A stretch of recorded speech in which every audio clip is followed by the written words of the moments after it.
probably like my niche. Okay. I feel like I struggle with that because I've only trained like so many general. Pop. Yeah. Yeah. So everybody under the sun, and I'm just like. So solidify your niche. Anything else? The next thing I would say is like systems. That was like a huge thing for me. Yeah. Not Found having systems. that because I'm constantly like I just feel like I'm constantly programming. There's no like real onboarding system for like anybody. There's no funnel Okay. that I have to like guide people in the right direction. When you say guide people in the right direction, so give me an example. Like, where do you feel as though people get lost? I would say Or what do you want to make more efficient in this whole process? I would say more like the onboarding process, like after like I get them in, setting that up, taking them through different steps of like you were saying today, showing them the path. I feel like I don't have like a good path to show anybody and have them feel like, oh wait, like I'm bought in. Like they love me as a trainer, Yeah. and they stick with me, all that stuff, but I feel like I could be more efficient in that department to make them feel a little bit more secured. So I just recently had a client leave because I just feel like I wasn't checking up on him enough, you know, and there wasn't like a good onboarding process for him to make him feel like you can do this. Yeah. Yeah, so I just want that. Cool. So let's talk about niche first. Yep. We had to pick somebody. Now, do you have any idea or zero idea? I've thought about it since I've been here, actually a lot more. Okay. And a lot of times I emulate what Mike does.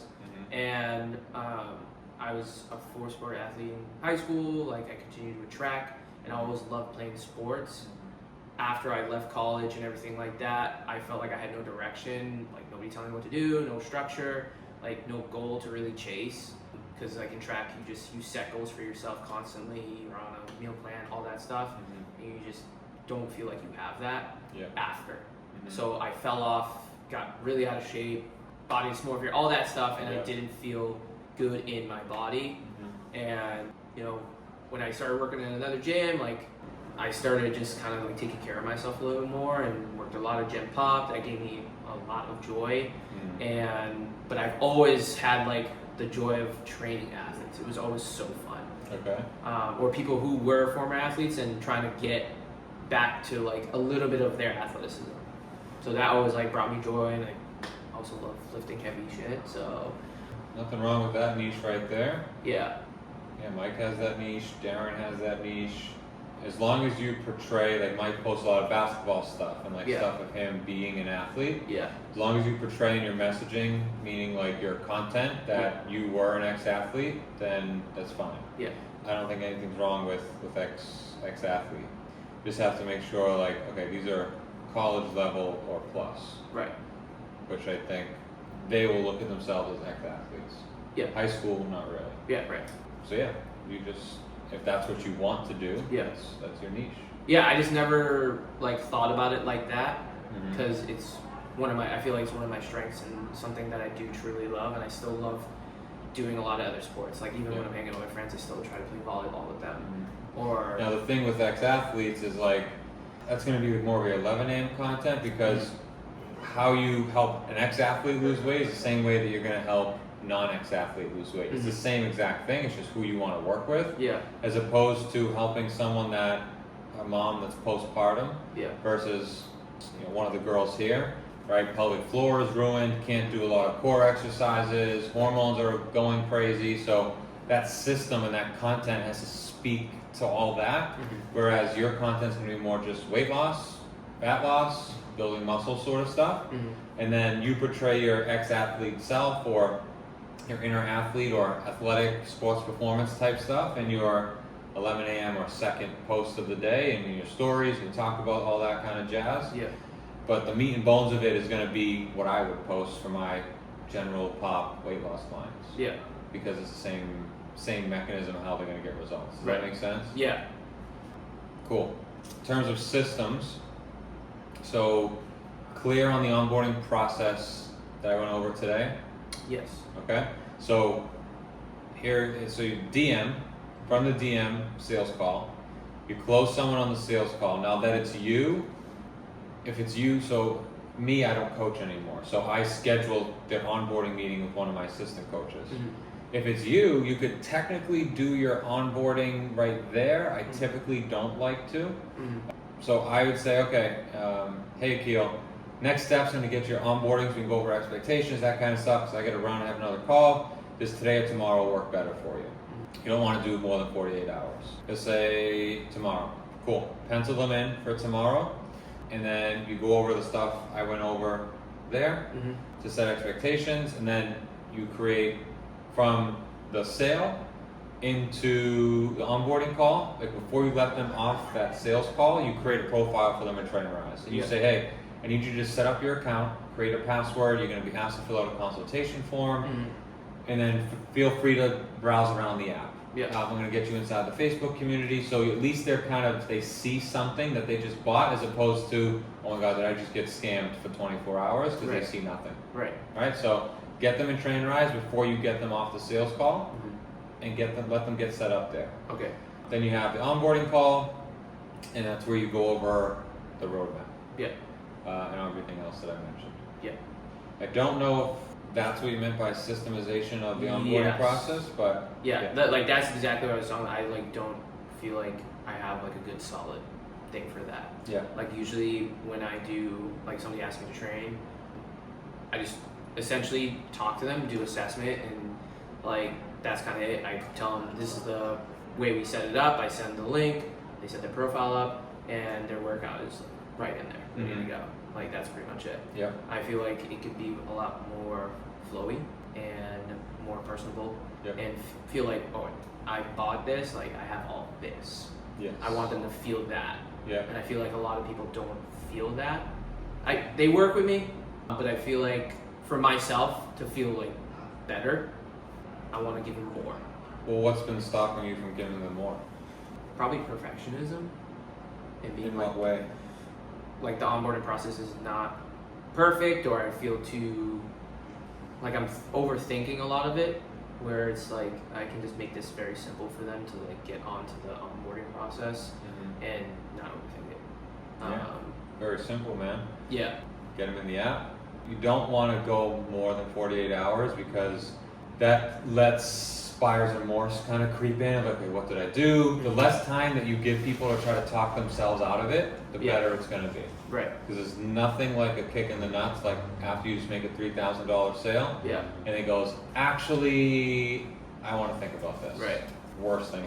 So that's why speed to onboarding and to like getting them their first win is really important. That's why I like to give them homework right after the sales call. Keeps their mind occupied, not just, okay, now what do I do? And should I really be doing this? So I have them inside of Trainerize, consultation form. I also say, okay, between now and when our onboarding call, I want you to track every single thing you eat and drink, so that way I can see and be ready to make your meal plan. Right? Just more kind of homework. Don't give them a ton of stuff, but just something to keep them busy until the next time that they hear from you. Onboarding call, you do that buyer's remorse practice I showed you today with the calendar, and then boom, ready to go. I always say, hey, everyone starts on a Monday. So if they sign up on a Tuesday, I basically say, hey, for this next week, I want you to track everything. Use the app to log your food. I just want to see what you've been eating. Because in Trainerize, if you're doing master programs, you can't have people start on all different days because that throws off the calendar and the master program. So everyone will always start on a Monday.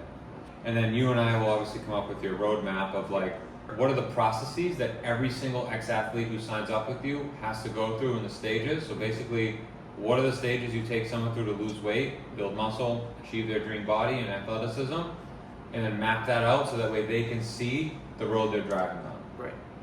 And that's the roadmap piece. And that's like what I feel like I struggle with is like I see the vision, but it's like, all right, how do I get them? Like in Canva, you can type in milestones. It'll show you a bunch of different like the road, like the mountain I have. And for my next gen CEOs one, I have timeline.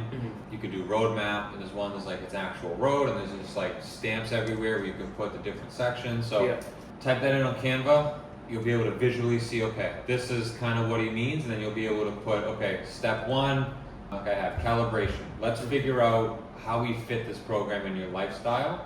That's a month. Yep. Okay, now we got that. You got your feet under you, learned how to use the app, you know how to meal prep. Okay, now let's put the pedal to the metal. I'm gonna give you a little bit more stuff to do, and we're gonna really lose this body fat now. Yep. Okay? When someone's in the acceleration phase, what do they expect? Drop body fat, drop body fat. Wow, this feels amazing. Yep. Okay? Set the expectation. All right, you're gonna reach this goal. Where most people go wrong is they want to stop the program here.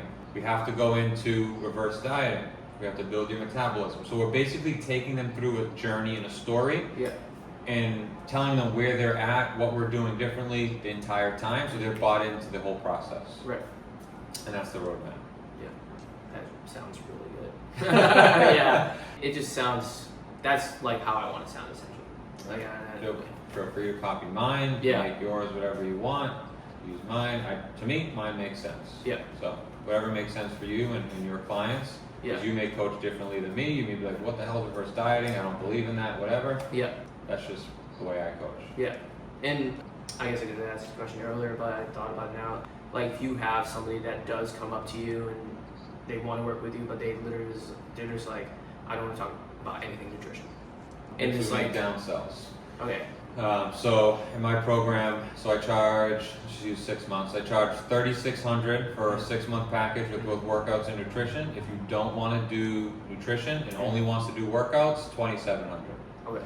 So those are your downsells or lower ticket items, because you will get on the call with people that are like, I have a CrossFit trainer, I don't need any help with workouts, I just really have no idea what I'm doing with nutrition. Gotcha. And if you're gonna go sell a high ticket package that includes both when they just told you that they don't need half of it, they're gonna not be able to justify the price because they're not gonna need half of that. Right. So we'll create downsells for you with all of that. Yeah. Awesome. Yeah. That makes me feel a lot better. Yeah, it's just like, I feel like I'm here. Yeah. And there's no like street. Yeah.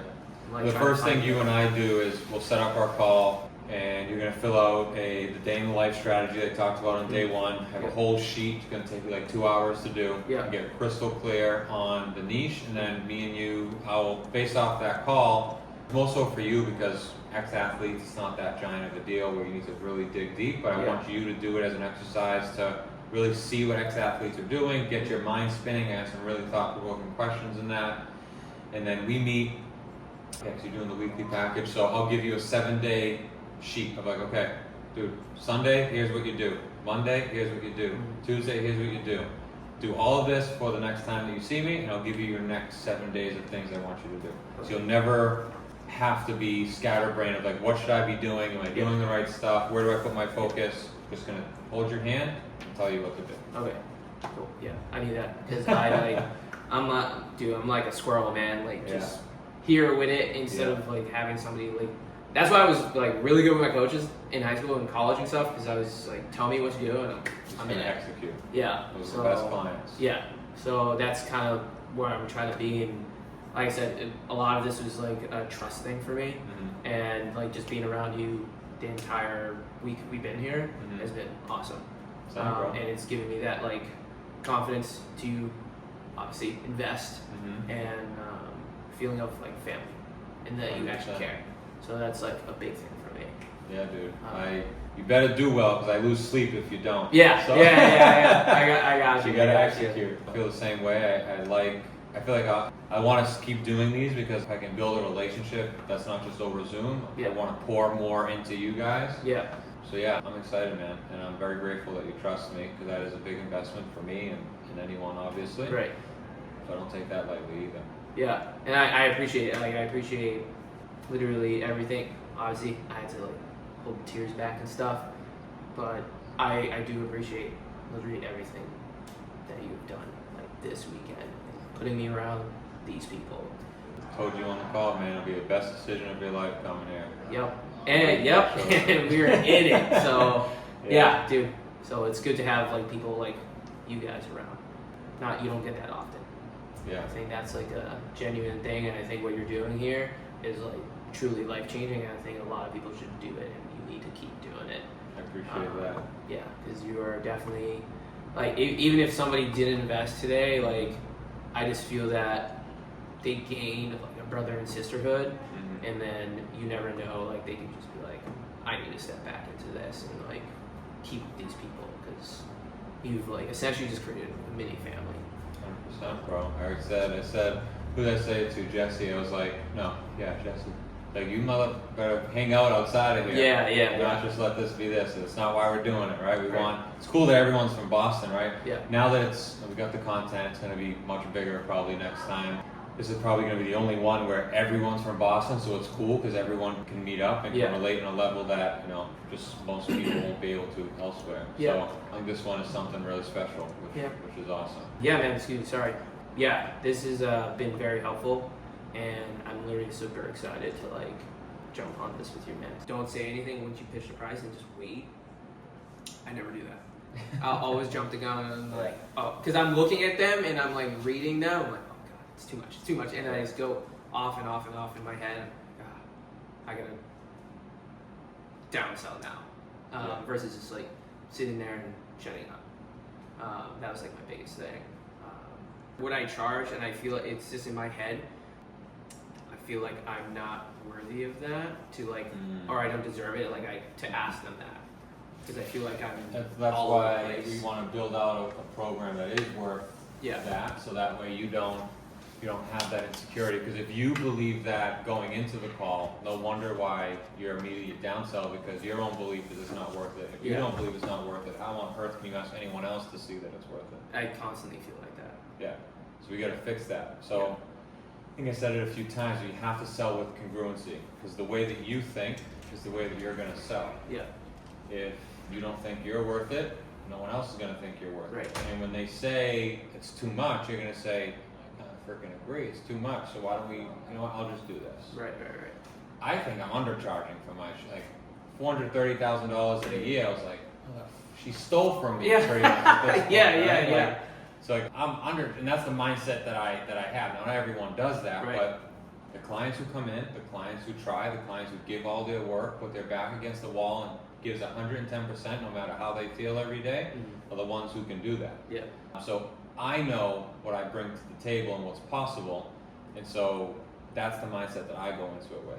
Yeah. Also, like, I don't know, let's think, were you ever fat ever or no? Well, what I considered fat at the time, yeah. If you were like morbidly obese and you could snap your fingers and be 200, 300 pounds less tomorrow, I'd pay big bucks for that. Yeah. What about you, right? Yeah. So like, you're providing a world-class transformation that's changing this person's life. Right. And it's their health. You have one life. You have to understand the impact that you're having on this person. Right. It's not just a program. You're changing this person's life. Yeah. And that is priceless. Right. And it's just, you have to, one, believe that yourself, and then two, allow them to see that. Right. Because a lot of people just see it as a 3-month program. Right. So oftentimes I'll say like, hey, listen, Brooke, I don't want you to think of this as a 3-month, $3,000 program. You're not paying me for the program. Yeah. You're paying me for when on day 90, you can look in the mirror and say, I am sexy, I love my body, and I feel so good. Right. That's what you're paying me for. Right. And so you have to have that mindset switch of like, what I'm doing for them, I think I should be charging more. Right. Yeah, that's the tough part, is like trying to switch and get my mindset around that. Yeah. I know once I do it, it's there. Yeah. But I know like right now it's just not, we're not there yet. A lot of mindset work. Have you ever read the book Think and Grow Rich? No, but when you posted it on there, I was like, I gotta put this in the inbox right now. That's one of your homework. You gotta order that book. I want you to start reading it immediately. All right. It's gonna change the way that you think forever. And I don't say that lightly. Yeah. It changed my life. Yeah. And like I said, like you bringing us around here, like somebody like meeting Phoenicia, like who is very devoted, and I was just sitting there last night with her, and I was just like this, listening. She was going off, and this is amazing. Like somebody who's like just so committed and devoted to this and having that faith, and I was like, oh, I want that same thing, And like a while ago, like I'm trying to get back into it and learn, and I guess understand it from doing it myself, not being forced on me to like. You mean your faith? Yeah.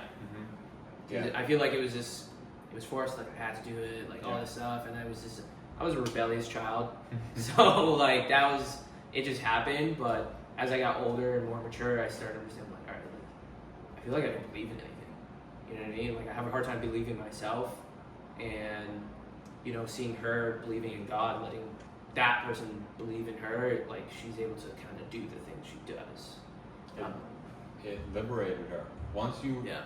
now I'm not going to speak for you, but for me, once you let go and understand that nothing is in your control, Yeah. and that whatever he wants to happen will happen, and as long as you have faith, you will survive, you will be okay, everything will be okay, a weight gets lifted off of your shoulder. And we can try to control everything, but everything is in his control. Right. And he's going to bless the people that bless other people, and it is biblical to be wealthy because you can change people's lives, change your own life, Right. and you pass that wealth down from generation to generation to generation. So yeah, she's really awesome. And for me, it was the same way. I always had to go to church. I hated it so much. I moved down to Florida, and maybe you'll feel this one day, but I just got this feeling like I want to go back to church. Yeah. I found I grew up Catholic, but I found a better church. It's non-denominational. It's more like Baptist kind of, but it's worship music. It's really uplifting, upbeat, and I freaking love going. I feel the energy. It's so good. I get goosebumps every single time. Right. The people there are amazing. And it's like surrounding yourself with people like this. Who love God, who are good, faithful people. Yeah. And that's what I want to be around. So you'll get that feeling. Yeah. And maybe just commit to go for a month. And if you like it, amazing, keep going. If not, hey, maybe this isn't the right time. Right. Just gotta throw yourself into the uncomfortable situation. Yeah. All right, man. Thank you, man. Appreciate you.